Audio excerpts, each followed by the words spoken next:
vidas, que o Teu Espírito esteja iluminando os nossos entendimentos para que possamos compreender, Senhor, esta porção da Tua Palavra que nós acabamos de ler.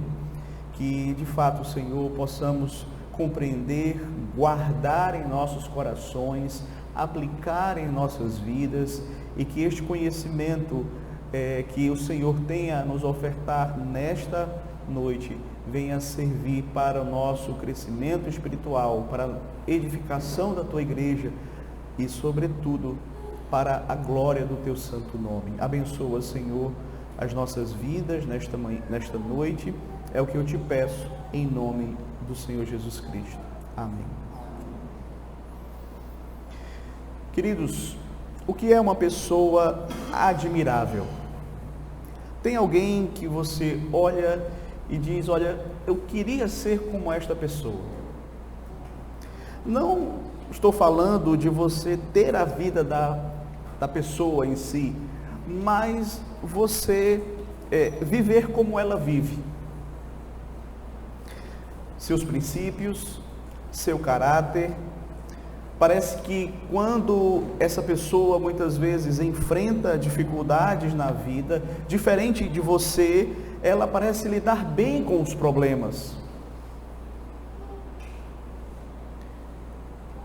É aquela pessoa que você diz assim, eu gostaria de agir como esta pessoa na hora das lutas, dos problemas, das dificuldades, das aflições. Tem alguém que você admira ou que você, ao longo da sua vida, admirou? Talvez eu esteja falando aqui e já tenha vindo alguém em sua mente. Mas o fato, queridos, é que pessoas que são verdadeiramente admiráveis não são fáceis de nós encontrarmos. São difíceis de serem achadas. O Salmo 112, ele faz uma descrição de uma vida, não é, de alguém que é bem-aventurado, de alguém que teme ao Senhor, de alguém que se compraz nos seus mandamentos, de alguém que é admirável. E hoje nós estaremos olhando para este Salmo, analisando este Salmo, e que os ensinos que nós vamos extrair dele possam, de fato, gerar um incentivo em nossos corações para vencermos as lutas, as dificuldades, as nossas limitações e buscarmos crescer na graça e no conhecimento do Senhor, crescer em santificação, termos de fato uma vida piedosa, uma vida temente ao Senhor. É interessante quando nós olhamos para este Salmo, Salmo 112, duas coisas que chamam a nossa atenção aqui. Uma não vai ficar muito claro no texto em português, mas no hebraico fica mais claro que esse Salmo, ele foi escrito no formato de um acróstico, em que cada frase começa com uma letra do alfabeto hebraico. Claro que no português a gente não vai ter noção disso, não é? Mas no hebraico fica claro. E por que eles faziam isso? Era bastante didático, era para a memorização do Salmo. E uma outra verdade interessante também a respeito desse Salmo é que ele é um Salmo espelho do Salmo 11. Nós lemos aqui inicialmente o Salmo 11 propositadamente, porque quando nós olhamos para o Salmo 11, você vai ver que ele é muito semelhante ao Salmo 112. Tanto que alguns entendem que no finalzinho do Salmo 111, no verso 10, quando é dito assim, o temor do Senhor é o princípio da sabedoria, revelam prudência todos os que o praticam, o seu louvor permanece para sempre. Muitos acreditam, bons comentaristas chegam a afirmar que, na verdade, o Salmo 112, ele vai justamente tratar a respeito desse tema que termina o Salmo 111. É como se ele fosse uma continuação do Salmo 111, é como se houvesse ali uma expansão daquilo que foi o fechamento do Salmo 111. Então nós vamos ver claramente aqui que se no Salmo 111 ele vai falar a respeito do Senhor, a respeito da justiça do Senhor, a respeito de como o Senhor age, no Salmo 112 ele vai falar a respeito do homem que confia no Senhor. Qual é o caráter deste homem? Como é que esse homem se porta? E vai mostrar justamente essa semelhança entre o caráter de Deus e o caráter daquele que teme ao Senhor. Então, queridos, nós vamos olhar aqui para este salmo, dentro desta perspectiva, observando aqui o caráter e as ações de um homem, de uma mulher, que são verdadeiramente tementes a Deus. Veja que o salmo começa no verso 1 dizendo assim: aleluia, bem-aventurado o homem que teme ao Senhor e se compraz nos seus mandamentos. Ele começa louvando a Deus, aleluia, louvado seja o Senhor. Assim como começou o Salmo 111, inicia justamente com essa palavra de louvor e adoração ao Senhor. E logo em seguida ele vai falar: bem-aventurado o homem que teme ao Senhor e se compraz nos seus mandamentos. Essa expressão bem-aventurado aqui significa feliz. Alguém que é verdadeiramente feliz, alguém que é mais que feliz. Então, feliz é o homem, feliz é a mulher que teme ao Senhor. E isso é um tanto quanto, muitas vezes, estranho aos ouvidos das pessoas do mundo, porque nós vivemos inseridos em uma cultura onde alguém que teme ao Senhor e se compraz em obedecer os seus mandamentos é tido como alguém que de fato não é feliz ou não sabe aproveitar aquilo que a vida tem de melhor, não é alguém que desfruta das coisas boas da vida. Na verdade, de acordo com o mundo, você obedecer à lei de Deus, isso é algo que não é nada prazeroso. É algo que é ruim, é algo que é incômodo. O que me preocupa muitas vezes, queridos, é que infelizmente, dentre os cristãos, há pessoas que pensam desta forma. Talvez não falem abertamente, mas no seu coração, elas de fato acreditam que a lei de Deus é uma forma de estragar o seu prazer. É como se ela colocasse limites à nossa felicidade. E nós sabemos que não é isso. O homem piedoso, a mulher piedosa é alguém que de fato é feliz, é alguém que busca a felicidade. Mas a diferença está no fato de que essa pessoa sabe onde encontrar a verdadeira felicidade. Ela sabe que fazer a sua própria vontade, fazer aquilo que lhe dá na mente, fazer aquilo que o seu coração manda, não é algo que vai lhe conduzir à felicidade. Pode até trazer prazeres momentâneos, alegrias momentâneas, felicidades momentâneas, mas isso a longo prazo não vai se sustentar. Ele sabe que só há uma forma de encontrar a verdadeira sabedoria, a verdadeira felicidade, o verdadeiro prazer desta vida, que é servindo ao Senhor, obedecendo os seus mandamentos. É seguir o plano que Deus estabeleceu para as nossas vidas. Veja, Deus nos criou e Ele nos criou com uma finalidade, Ele nos criou para a sua glória, e a sua lei nos mostra como é que nós vamos glorificar a Ele. E ao glorificá-lo, nós também desfrutamos dele, nós encontramos o sentido da vida, nós encontramos o que é a verdadeira felicidade.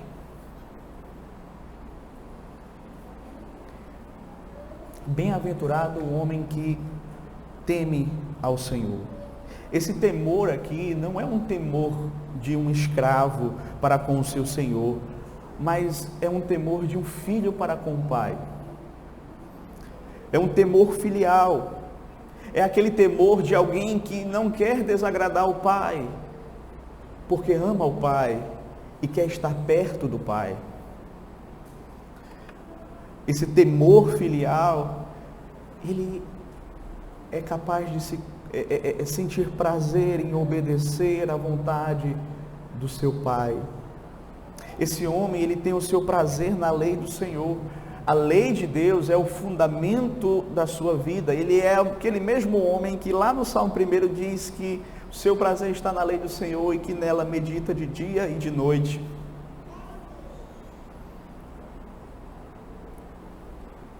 É um temor que é movido pelo amor que ele tem ao seu pai. Não é como um servo que teme somente quando o seu senhor só faz aquilo que o Senhor manda quando o Senhor está diante dele, quando está próximo, porque quando está longe, ele não está nem aí. Nós não. Nós somos aqueles que de fato amamos fazer a vontade daquele que nos salvou. Então esse homem é justamente este que tem prazer na lei de Deus. Isso é algo muito importante, queridos, porque a lei do Senhor, ela agora não é mais um instrumento para a nossa condenação. Por isso que nós podemos ter prazer nela. Porque agora ela se tornou para aqueles que são salvos em Cristo Jesus instrumento de santificação.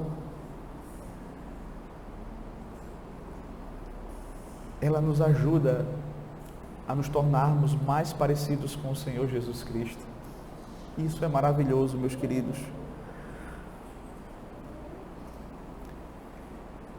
De fato, nós só vamos obedecer à lei de Deus quando nós encontrarmos nela o nosso prazer. Você tem prazer na lei de Deus? Você tem prazer em meditar na palavra? Você tem prazer em guardá-la no seu coração? Você tem prazer em viver de acordo com esses mandamentos? Você tem prazer em ensinar os seus filhos a trilhar este caminho? Onde está o seu prazer? Nas coisas deste mundo? Nas alegrias temporárias, terrenas e materiais desta vida? Nosso prazer deve estar na lei do Senhor. Sabe, quando nós temos o nosso prazer na lei do Senhor, nós vamos entender por que a Bíblia diz que a vontade do Senhor é boa, perfeita e agradável. Somente aqueles que se comprazem na lei do Senhor e que buscam viver de acordo com os mandamentos do Senhor entendem esse versículo. Como viver de acordo com aquilo que Deus nos concedeu, de fato, nos faz perceber a vontade boa, perfeita, agradável do Senhor. Obviamente, meus irmãos e irmãs, nós não podemos ser hipócritas e dizer que nós vamos viver isso por nossas próprias forças. Nós só conseguimos obedecer aos mandamentos do Senhor pela graça do Senhor, sendo capacitados pelo Senhor. E para isso nós precisamos rogar a Deus que nos ajude, nos capacite, nos fortaleça a obedecermos, porque você sabe que muitas vezes você não tem aquele prazer de ler a Bíblia. Você não tem aquele prazer de vir à igreja. Você não tem prazer de fazer aquilo que Deus manda. Mas mesmo assim você faz. E quando você faz, você percebe que Deus, Ele lhe abençoa. E mesmo muitas vezes fazendo pelo dever, você vai perceber que o prazer vai acompanhar. E é isso que nós precisamos refletir. Veja, agora no verso 2, nós vamos ser informados pelo salmista que o temor deste homem a Deus faz com que a sua descendência também seja bem-aventurada na terra. Verso 2: a sua descendência será poderosa na terra, será abençoada a geração dos justos. Se o justo ele tem prazer na lei do Senhor, uma consequência natural disso é que ele vai educar os seus filhos no caminho do Senhor. Consequentemente, queridos, a descendência deste homem será abençoada. A palavra que é traduzida aqui por poderosa, não traz tanto a ideia de uma força física, mas traz a ideia do reconhecimento de um bom nome, ou de um nome forte, de um nome honrado. Veja, o que ele está dizendo aqui, meus queridos, é que o justo ele terá uma boa descendência, que a descendência do justo vai seguir os passos dele, que vai seguir o caminho da retidão. Deus está aqui mostrando algo muito simples para mim e para você. O homem e a mulher que seguem os mandamentos do Senhor normalmente verão os seus descendentes aprendendo por meio do exemplo deles, aprendendo por meio das palavras deles e servindo a Deus também.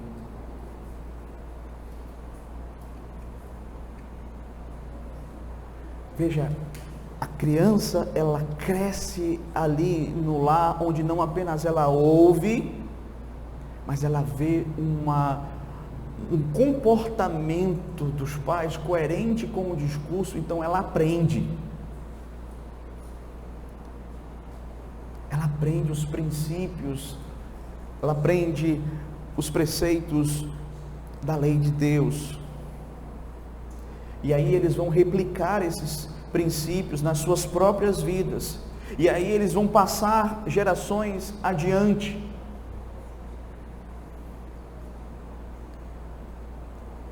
E meus queridos, eu não sei se os irmãos já tiveram a oportunidade de conhecer pessoas que vinham de famílias completamente destruídas. Completamente destruídas. E que para elas não havia perspectiva, justamente por conta dessa desordem do lar.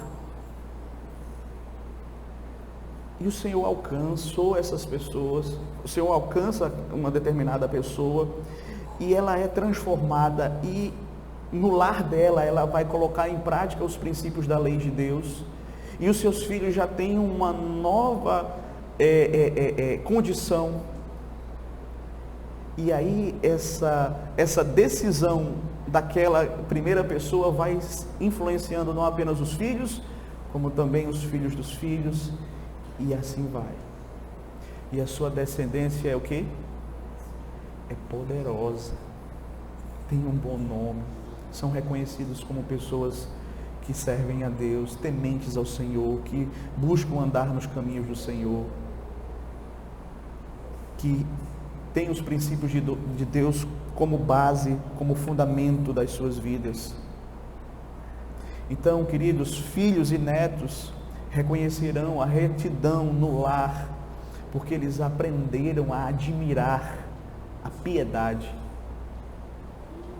Eles vão olhar para o pai e para a mãe e dizer assim: eu quero ser como meu pai, como a minha mãe.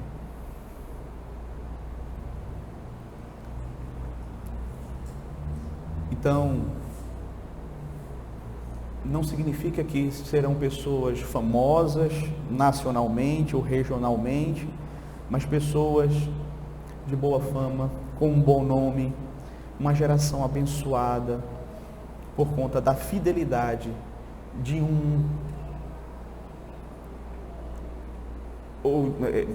vamos colocar assim, dos dois do casal, que resolveu levar Deus a sério.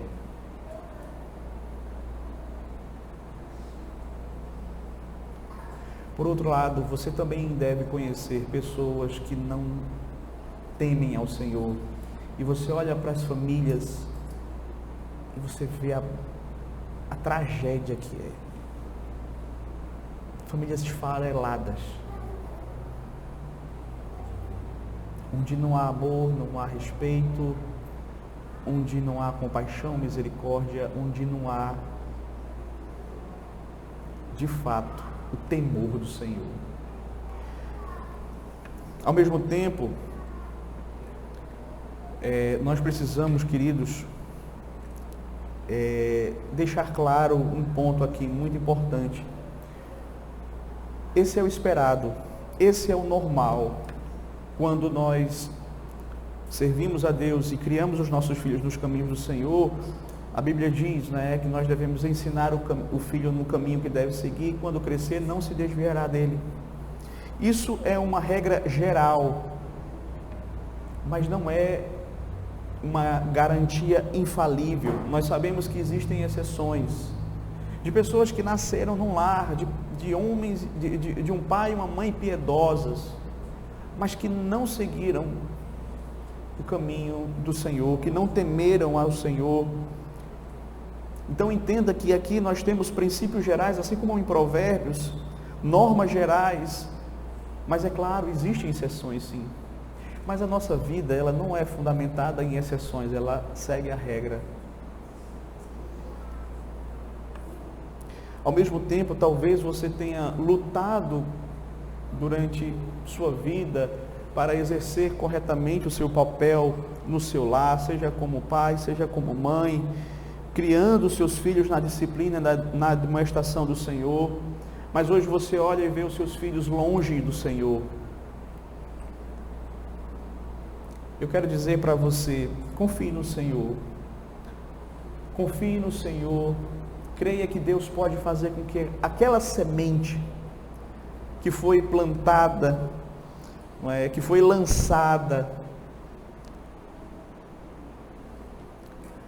Deus pode utilizar para fazer germinar ali no coração dos seus filhos e gerar frutos de arrependimento nesses corações. Então, não desista de crer, continue confiando, entregue os seus filhos que estão distantes do Senhor, entregue ao Senhor. Deus pode fazer com que anos de investimento, com lágrimas, e os pais que servem a Deus sabem do que eu estou falando aqui, porque nós oramos e ensinamos e fazemos o possível para que os nossos filhos temam ao Senhor, mas eles são pessoas individuais, eles vão tomar as suas próprias decisões. Ao mesmo tempo que você ama, ao mesmo tempo que você chora. E eu quero trazer uma palavra para o seu coração nesse sentido. Confie no Senhor, entregue ao Senhor. Porque muitas vezes os pais dizem assim: onde foi que eu errei? Aonde foi que eu errei?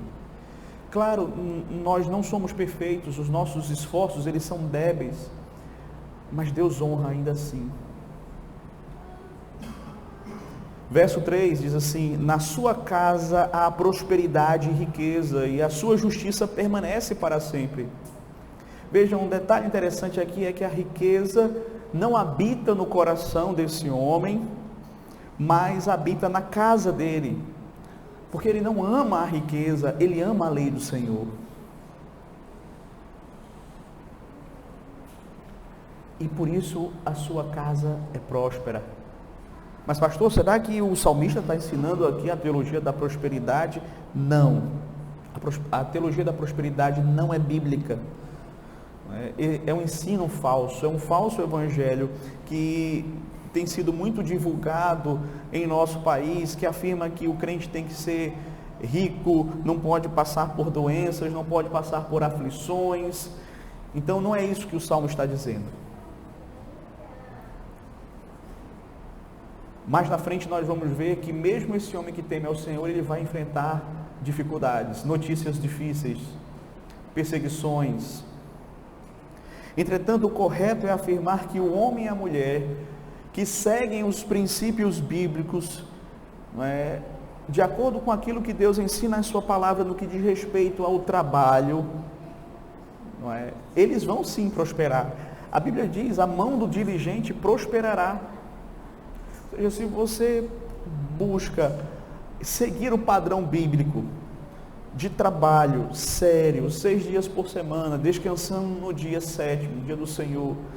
Então, se você segue a ética do trabalho que é ensinada nas Escrituras, alguém que busca ser honesto, busca fazer sempre o melhor, não para homens, mas para Deus, porque em primeiro lugar o seu patrão não é homens, é Deus. Então ele busca fazer com excelência, busca servir, como diz o apóstolo Paulo, não à vista, mas esteja o patrão olhando ou não, mas ele está lá fazendo o seu trabalho de forma honesta, porque ele sabe que aquele trabalho ele está fazendo para o Senhor, primeiramente.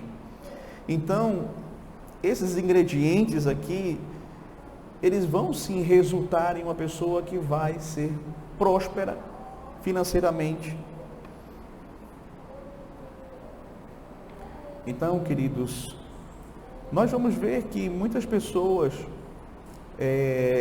nesta vida, mesmo não servindo a Deus, mas porque trabalham com honestidade, trabalham de forma correta, elas acabam prosperando também. É um princípio que vale, seja para quem serve a Deus, seja para quem não serve a Deus.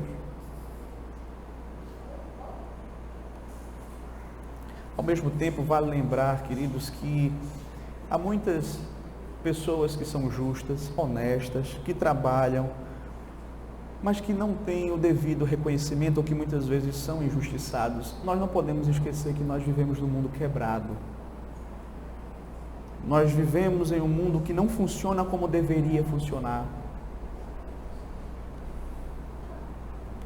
Não funciona como se fosse um mundo sem o pecado, sem a presença do pecado. Então, por conta disso, nós ainda vamos ver injustiça, vamos ver pessoas trabalhadoras, honestas, mais desempregadas.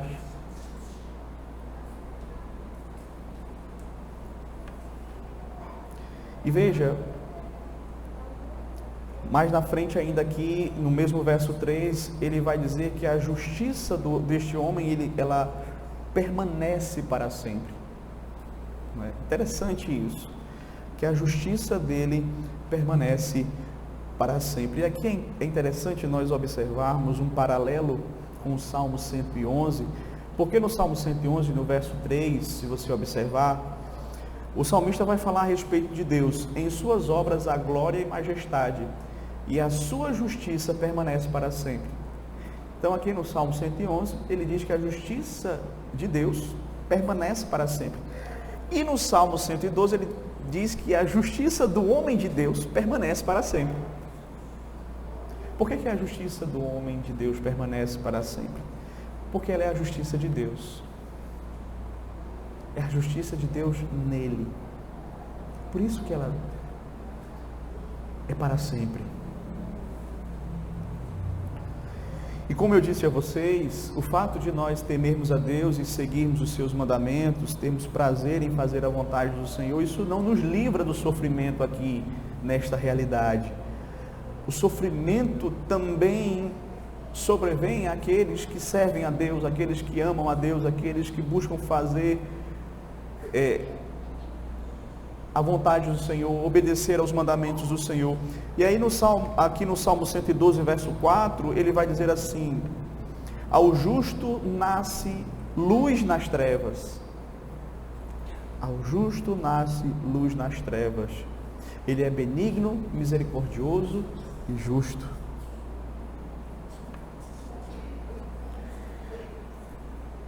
Vai ter dias de trevas também para os justos. A diferença é o que está aqui.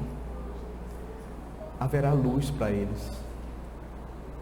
Como eu disse aos irmãos, nós vivemos em um mundo quebrado, onde tragédias acontecem, injustiças acontecem, onde muitas vezes o mal em determinadas circunstâncias prevalece.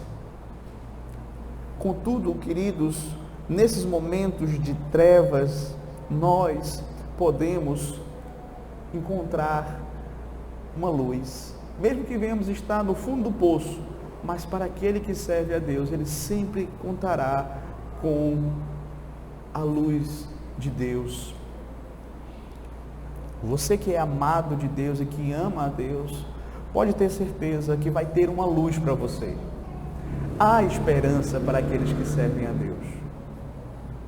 Eu sei que muitas vezes nós nos encontramos em uma câmara de aflições.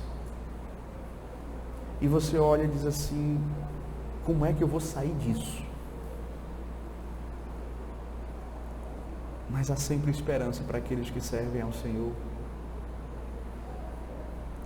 E quando o justo que tem o seu prazer na lei do Senhor medita nesta lei, ele vai encontrar conforto, encorajamento e esperança para a sua alma.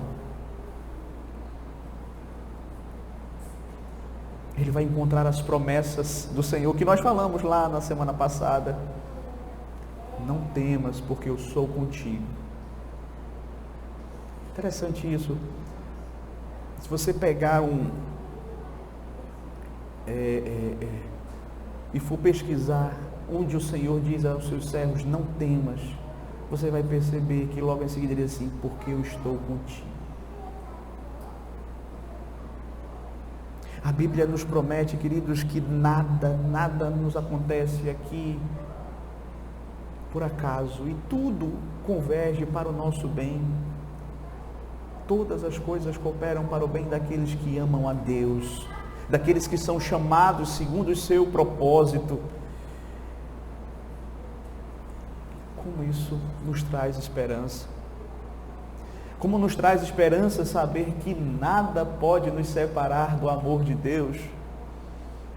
Nem as coisas do passado, do presente, nem do futuro, nem a morte pode nos separar do amor de Deus. Para o justo sempre há uma luz. Não importa quão densas sejam as trevas.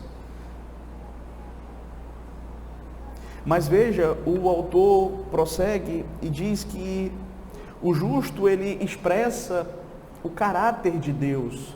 Ele é benigno, ele é misericordioso, ele é justo. Isso é algo fantástico, meus queridos, porque nós sabemos que, de fato, esses são atributos próprios do Senhor nosso Deus. Nós estamos estudando o ser de Deus aqui no domingo pela manhã.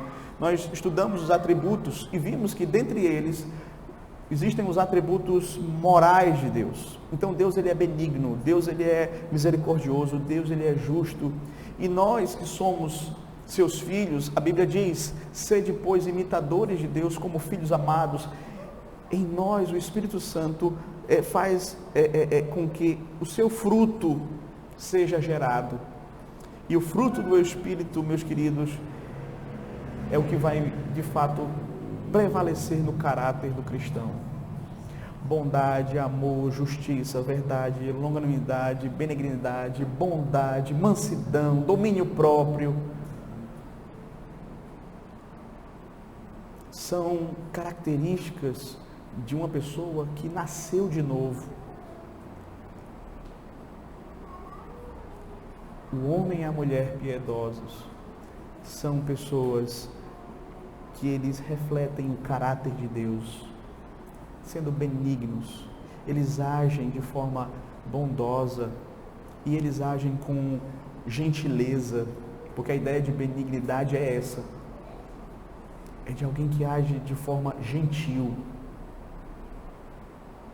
é alguém que é capaz de se compadecer, porque misericórdia traz justamente essa ideia de você lançar o coração na miséria do outro.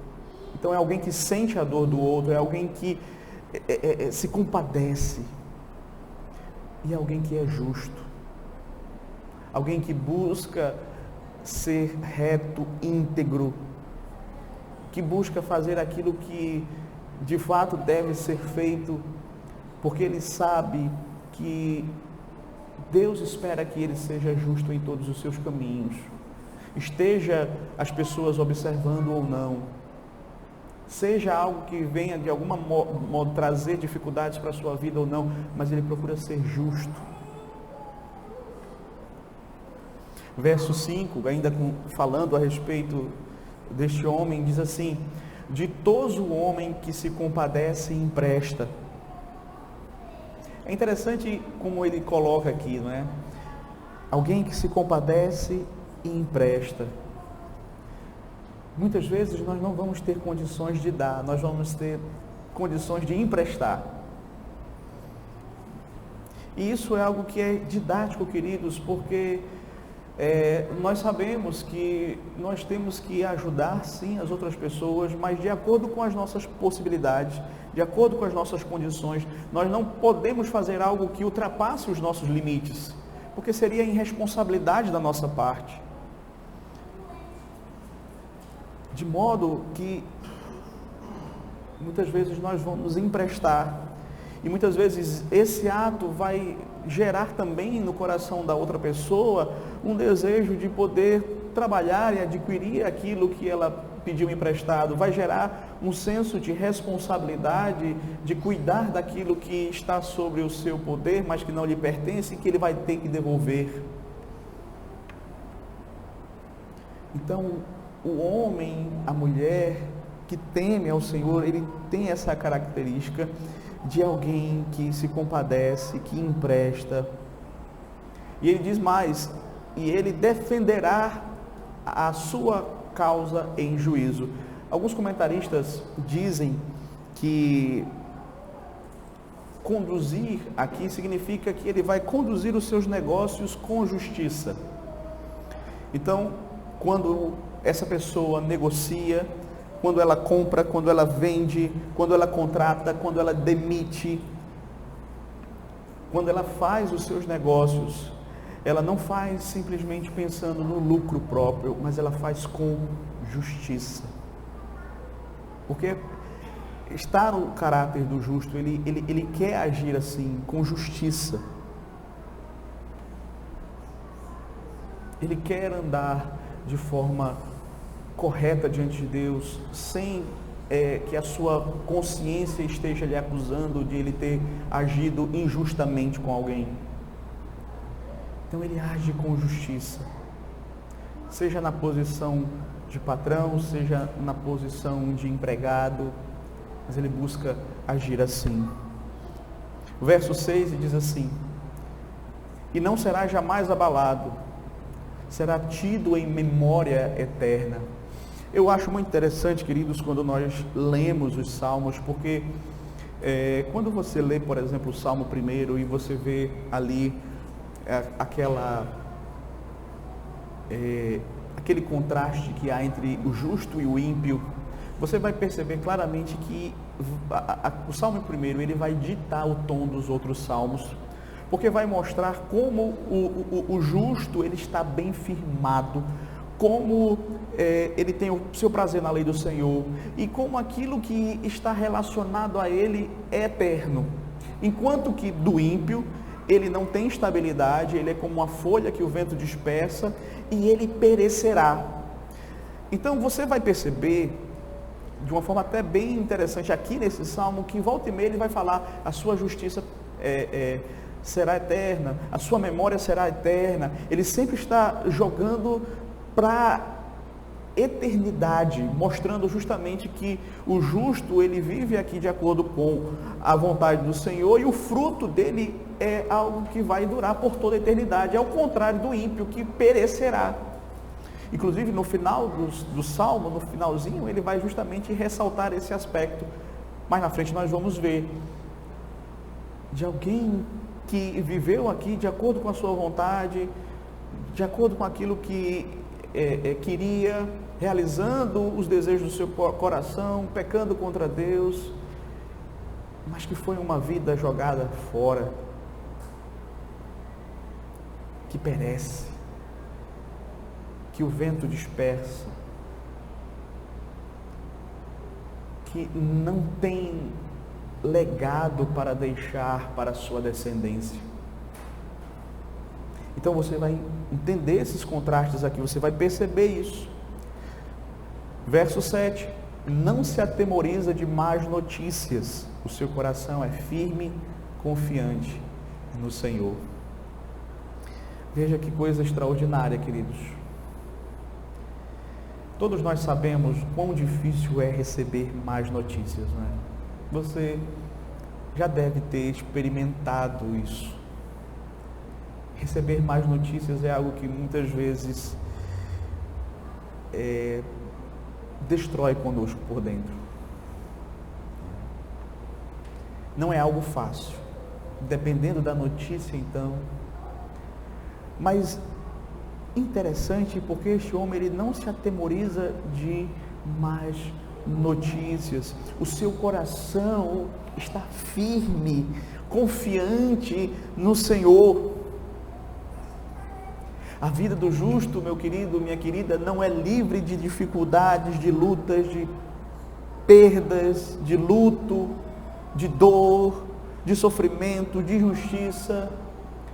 Mas veja, a sua estabilidade é marcada pelo seu relacionamento com Deus. O seu relacionamento com Deus é que vai, de fato, fazer com que ele permaneça firme. Nós sentimos sim, ninguém é hipócrita de dizer, não, nós não sentimos nada. Nós sentimos, nós sofremos. Esses momentos, eles são dolorosos para nós. Mas nós permanecemos firmes no Senhor. Não vão ser as circunstâncias desta vida que vão nos dizer que o Senhor não é bom para nós. Não são as dificuldades, não são as lutas, não são as más notícias que vão nos fazer pensar que o Senhor nos abandonou. De forma nenhuma. Ainda que o nosso mundo desabe, como desabou de Jó. Mas nós podemos crer que Deus continua sendo bondoso. Eu não entendo muitas vezes o que acontece na minha vida, por que aconteceu, eu não entendo. Mas eu sei que a minha vida pertence a um Deus que me ama. Ela não está entregue ao acaso e nada me acontece que não seja para o meu bem, de alguma forma, ainda que eu não entenda isso. Mas um dia, na eternidade, se eu não entender aqui, lá eu vou entender.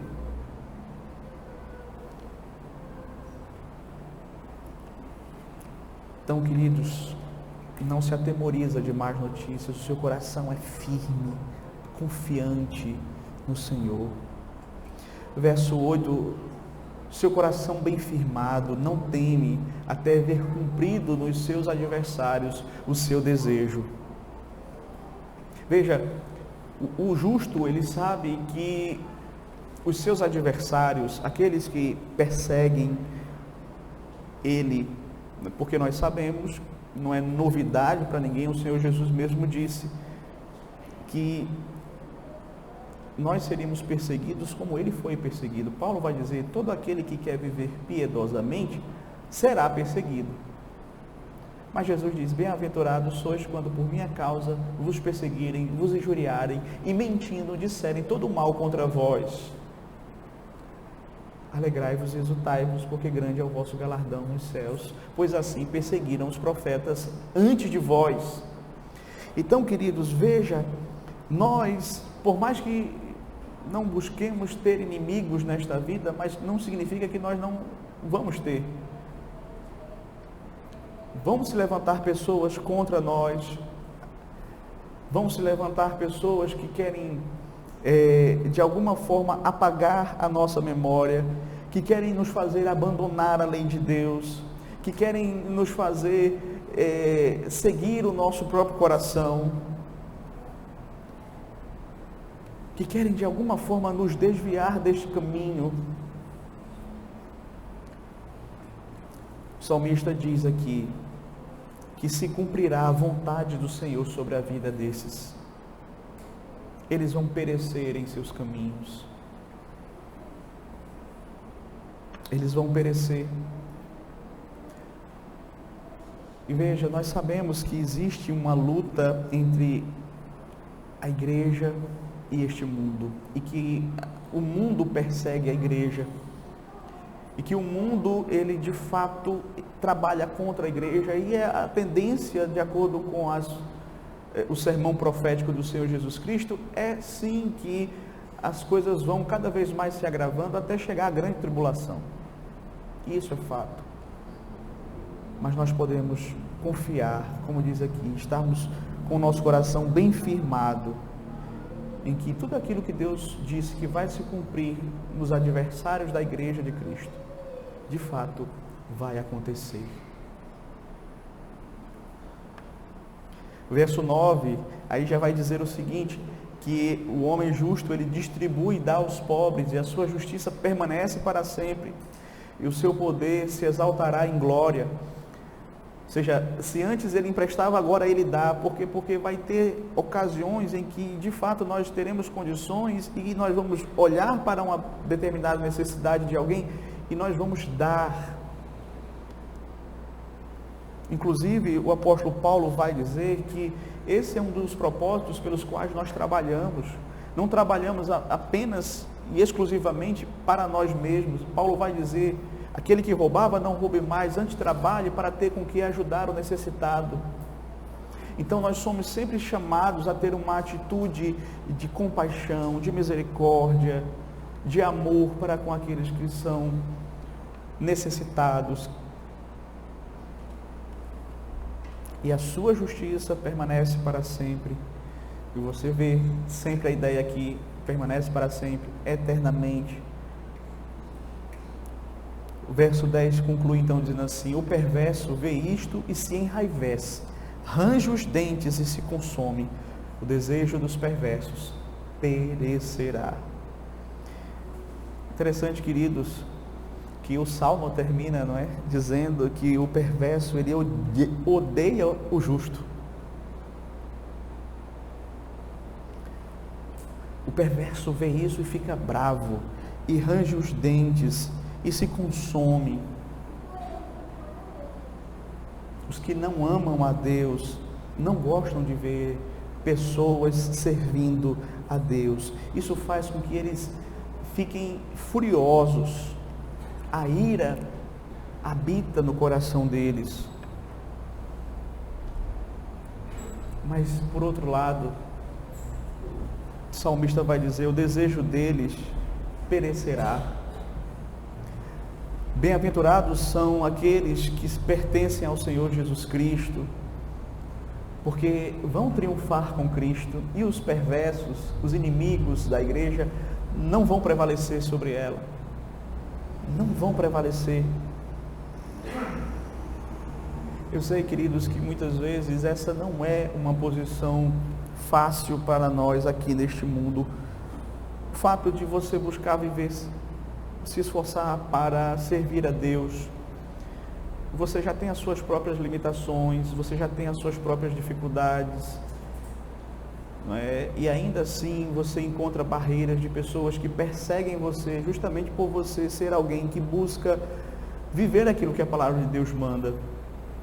Eu sei que não é algo fácil ser tratado muitas vezes com injustiça, ser tratado muitas vezes com desprezo, ser tratado muitas vezes com ridicularizações, porque o perverso, ele olha para o justo e para o modo de viver do justo e ele sente raiva, porque o viver do justo denuncia a impiedade dele, e isso deixa ele furioso. Ele fica enraivecido. Na verdade, ele tem prazer quando o justo cai, quando o justo peca, para tripudiar, para dizer: olha aí, está vendo aí? Não é esse aí que vai para a igreja e diz que serve a Deus? Se for para servir a Deus desta forma, eu prefiro ficar na vida que eu já tenho. Porque a Bíblia diz que quando nós vivemos o Evangelho, queridos, nós amontoamos brasas vivas na cabeça dos ímpios. A sua vida incomoda. E obviamente alguns serão atraídos porque vão ver Cristo em você, outros vão passar a perseguir você. Mas eu tenho uma boa notícia para te dizer. Os planos dos perversos não vão prevalecer sobre a igreja. Nada pode prevalecer sobre a igreja de Cristo. Então, queridos, caminhando para o fim, você percebe como este homem que é descrito aqui neste salmo, ele parece com o Senhor Jesus Cristo? Ele é admirável, ele é bem-aventurado porque ele se parece com o Senhor Jesus Cristo. Eu sei que nós, nesta vida, podemos considerar muitas pessoas admiráveis, mas as pessoas mais admiráveis são aquelas que se parecem mais com o Senhor Jesus Cristo.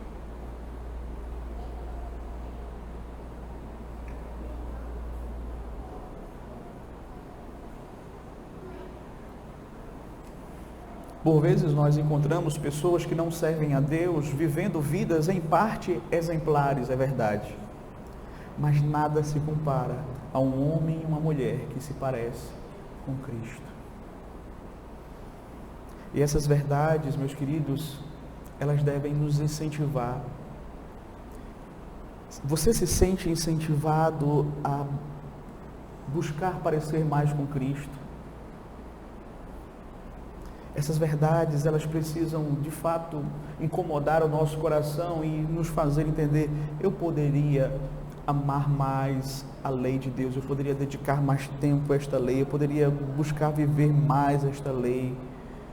Ou será que nós estamos relutantes em seguir o caminho que Deus preparou para nós?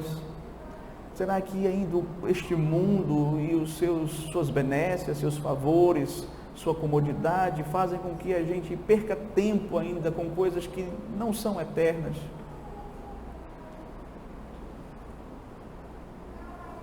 Eu espero que, de fato, essa descrição tão bela aqui do Salmo, que em suma é a descrição de Cristo, possa, de fato, despertar em você, nesta noite, o desejo de ser mais parecido com Cristo. Obviamente, como eu já falei, isso não vai acontecer por suas próprias forças. Você precisa pedir graça a Deus, precisa pedir que Deus te capacite a crescer e a se tornar mais parecido com Cristo. Caminhando para algumas aplicações, uma pergunta bastante reveladora para mim e para você: quem são as pessoas que nós admiramos? Aqui nós temos a descrição de uma pessoa que teme a Deus e se compraz dos seus mandamentos. Mas talvez esse não seja o perfil de pessoa que você admira. As pessoas que você admira, talvez sejam aquelas justamente que possuem uma vida marcada pela desobediência. E veja, eu não estou aqui me referindo a incrédulos com características admiráveis, talentos admiráveis. A minha questão não é esta, não. A minha questão aqui é se você que diz que teme a Deus, mas as pessoas que você olha e diz assim, eu gostaria de ser como esta pessoa, são pessoas que não temem a Deus. Se isso acontece com você, alguma coisa está errada na sua vida. Se o seu alvo é parecer com um incrédulo, inclusive no seu estilo de vida, desobediente a Deus, e não com aqueles que querem imitar a Cristo, e não com o próprio Cristo, questione se você realmente nasceu de novo, se você realmente é um cristão, se você realmente serve a Deus e teme ao Senhor. Quem são as pessoas que você admira?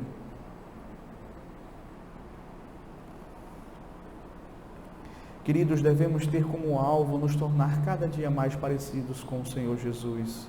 Se você é um crente em Cristo Jesus, este é o seu alvo. Sua vida tem um alvo.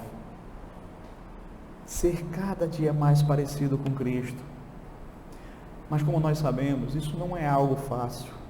Para isso nós precisamos, como diz o apóstolo Paulo, nós precisamos dizer, já não mais eu vivo, mas Cristo vive em mim. Não há outro caminho senão mortificar o pecado a cada dia.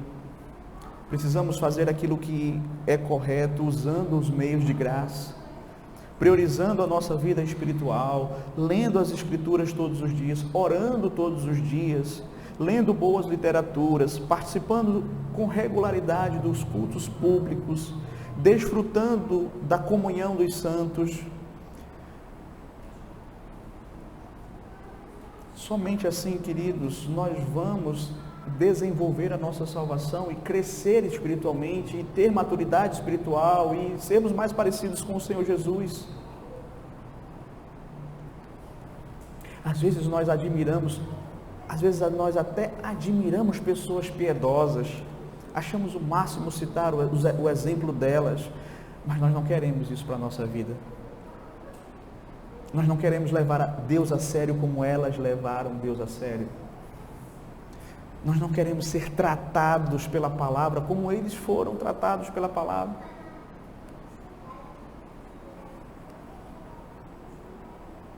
Mas vale a pena, meus queridos, nós pensarmos.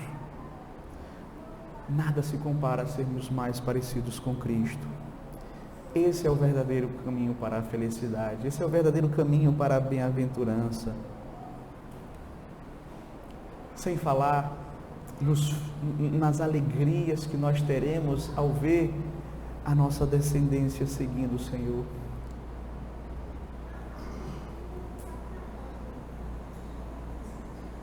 Filhos biológicos, filhos espirituais, porque tem pessoas que não podem ter filhos biológicos, mas têm filhos espirituais.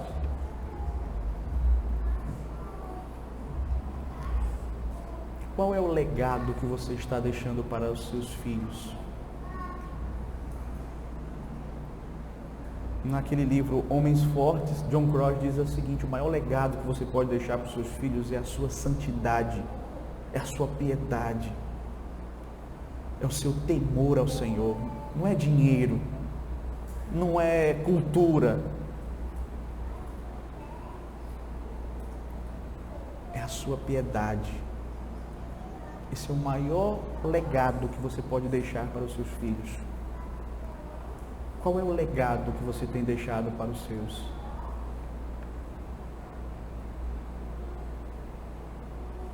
Enquanto Deus lhe conceder vida, nunca é tarde para buscar uma vida piedosa. Saiba disso. Mesmo que você comece tarde, mesmo que você tenha tentado por décadas e tenha mais tropeçado do que acertado, mesmo que no teu currículo tenha manchas horrorosas, não é tarde para você começar a seguir o caminho da santificação. Não é tarde para você ficar mais parecido com o Senhor Jesus Cristo. Talvez você tenha até pensado: ah, pastor, mas eu já tentei. Ah, pastor, se o senhor soubesse. Eu não sei, mas Cristo sabe. E é importante que você se lembre disso. O Senhor Jesus é o maior interessado em que você se torne mais parecido com Ele. E Ele não vai desistir disso. O amor dele é persistente. O amor dele é persistente. Então, queridos, que nós possamos de fato entender essas verdades, que nós possamos viver de acordo com elas, que nós possamos aplicá-las em nossas vidas e sermos mais parecidos com o Senhor Jesus Cristo, e que a nossa vida venha de fato a encorajar outras vidas a também seguir o caminho do Senhor, o temor do Senhor, que outras pessoas também possam olhar para nós e dizer: eu quero ser como fulano, porque ele se esforça para ser parecido com Cristo. Que Deus nos abençoe. Amém.